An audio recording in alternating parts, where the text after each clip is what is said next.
Je remercie la vénérable Pascaline Assassa pour la question qu'elle a bien voulu me poser, laquelle est formulée de la manière suivante. Quelles mesures concrètes le ministère de l'Intérieur et de la décentralisation entend-il prendre pour mettre fin à la pratique de vente de pièces d'état civil, sécuriser la gestion des documents d'état civil et sanctionner les auteurs de ces actes délictueux, qu'ils soient publics ou particuliers? Vénérable, ce phénomène qui dénature et désacralise les pièces d'état civil est un phénomène blâmable. À cet effet, vous avez raison, Vénérable. Vous avez raison de vous en préoccuper, au même titre que moi, l'actuel occupant de ce ministère.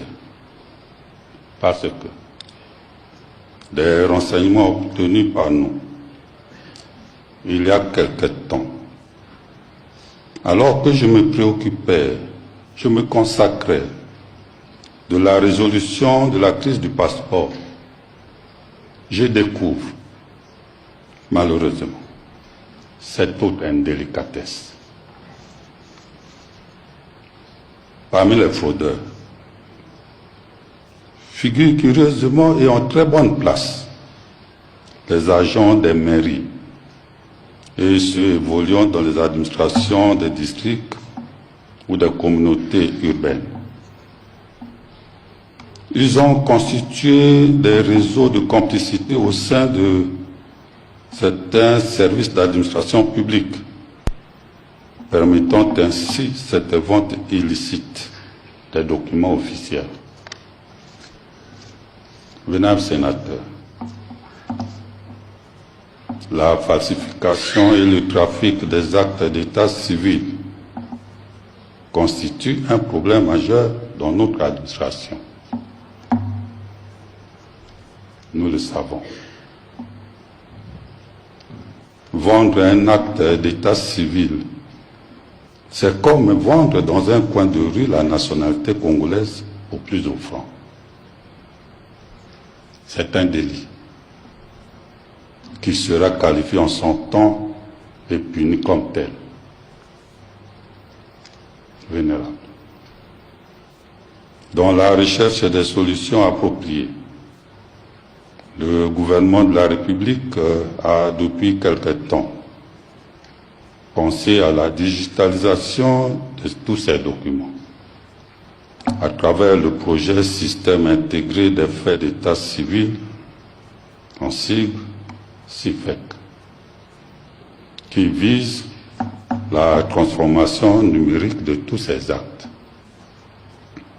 Aussi, suite aux renseignements obtenus, ayant relevé cette pratique blâmable, les services de sécurité ont été instruits par moi à l'effet de mener des investigations afin de procéder à l'assainissement de tout ce dispositif. Merci, madame. Merci, vénérable, pour votre question. La deuxième question qui m'a été posée, c'est celle du vénérable sénateur Jean-Marie Andiba et Pouma. Vénérable, vous avez bien voulu me poser la question suivante. Pouvez-vous édifier la Chambre haute et l'opinion nationale sur les dispositions envisagées par le gouvernement pour faciliter désormais le processus de délivrance des passeports? Vénérable,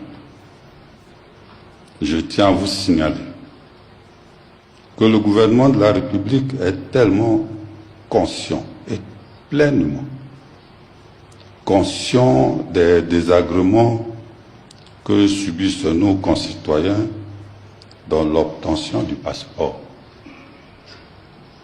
Ces désagréments sont malheureusement l'œuvre de certains compatriotes qui ont structuré clandestinement des réseaux de vote indirects, mafieux, de passeports au plus offrant. Heureusement que sous mes ordres, les fins limiers qui ne dorment presque jamais ont fini par les arrêter, y compris leurs commanditaires. À cela, il faut ajouter d'autres aléas d'ordre structurel qui ont perturbé malheureusement la relation entre le gouvernement et la société allemande Milbauer, avec laquelle le gouvernement de la République a signé des accords pour produire les passeports congolais. Dans le but d'assainir ces relations, sur instruction du Premier ministre et sur ordre du Président de la République, la délégation congolaise, conduite par moi-même, s'est rendue en Allemagne pour rencontrer les responsables de la dite société. Il convient de signaler qu'avant d'effectuer ce voyage, le gouvernement de la République a procédé au versement d'un acompte en termes de milliards sur la dette due à cette société. Ce qui a permis, après ce voyage, à notre pays d'obtenir de notre partenaire 100 000 passeports vierges et 330 000 cartes d'identité. Selon les engagements pris par notre partenaire, le premier lot de 25 000 passeports arrivera au Congo début septembre et le dernier lot en fin décembre 2026. Au plan interne, je me dois de vous le dire, au plan interne, nous faisons aussi face à une autre dette, celle de satisfaire les 50 000 demandes de passeports déjà payées mais non produits. Ceci avant mon arrivée dans ce ministère.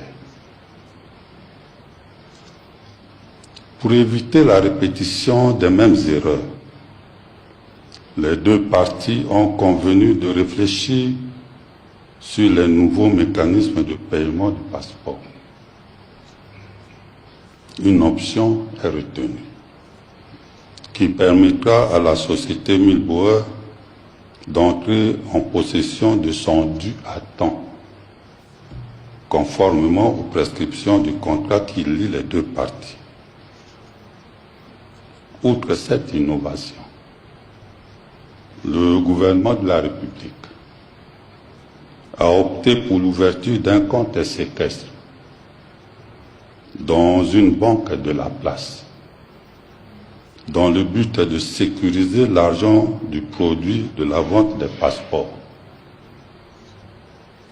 C'est dans ce but que nous avons demandé à cette banque de placer des guichets sur les lieux de production de passeports afin qu'aucun agent de l'immigration ne touche à l'argent des demandeurs de passeports. Que l'argent versé à ce guichet parte directement dans le compte séquestre contre un reçu.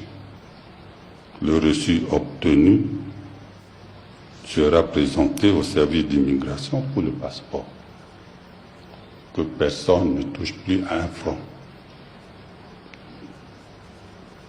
De ce qui précède, on peut retenir que la solution aux difficultés d'obtention du passeport est à portée de main. Je me permets donc